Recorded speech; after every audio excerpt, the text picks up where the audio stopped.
किती वेगाने दिवस जातात ना. कधी वर्ष संपलं, कधी महिने निघून गेले, कळतही नाही. आणि मग आपण शांत बसून स्वतःलाच विचारतो, हे वर्ष कसं गेलं? मी खरंच जगलो का, की फक्त दिवस ढकलले? वेळ कोणासाठी थांबत नाही, पण आपण मात्र बदलाला नवीन वर्षासारख्या एखाद्या शुभमुहूर्ताशी बांधून ठेवतो.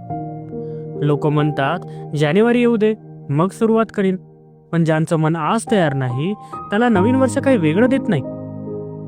कारण बदल कॅलेंडर बदलल्याने होत नाही, तो घडतो आपल्या आत एका शांत, शब्दहीन बोलणाऱ्या छोट्याशा होपासून. आज घेतलेलं एक छोटंसं पाऊल कधी कधी आयुष्याची संपूर्ण दिशा बदलतं.